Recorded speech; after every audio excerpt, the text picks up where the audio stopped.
Amai.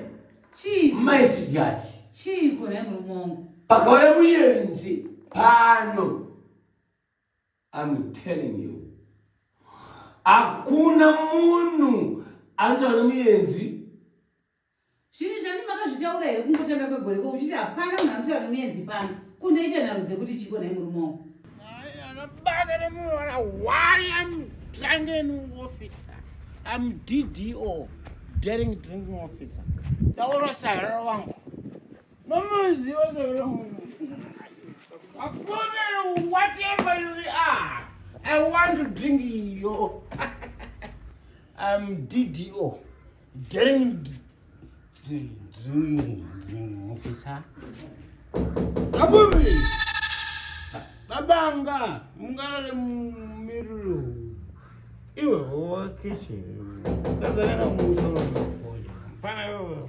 Iwe shaka. Vura to. Nopina ndega nchanzwa inini. Nopina ndega. Sawira urimu. Urimu sawira.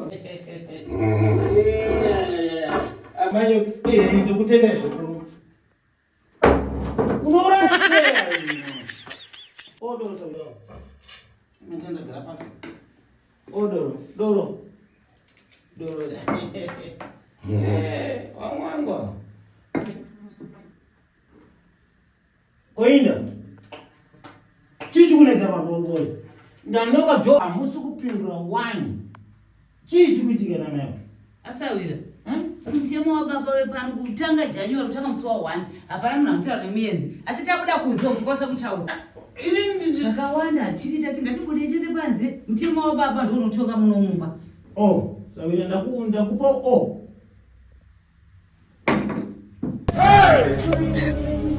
Don't worry. Bani changanya. Uya asapinde. Budai.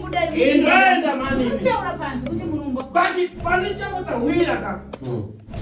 Usabati iwe usabati. Budai ka panze mutaura neshamwari yenyu. Ati makati mumba ndokusingatauriru. Budai mindi panze apo. Amai yoki. Kuchiko. Chi.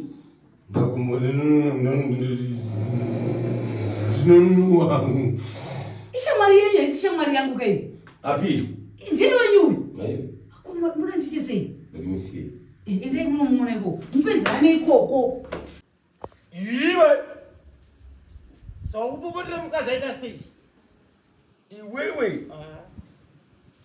Ona madrag. Wauya wow. Kafupi. Ndati wani langu. Maigirwa akako zvakaipe. Ufa. Uyu. Auya newawa. Ulani mwise. Akutore iwewe. I know that information. Usaka ndimero nini? Makore manga nishana newe. Ndimero nini? Doro. Tumira kubawa. Gwete mzayadi. Kuva. Pagaiba tigonzi. Kutumaza na mamero everywhere. Let's go and drink our beers into the bar. Tumira kubawa. Mudas. Chiendai. Tukumira kubawa. Anchina bass, me man on tita kungensi na bass.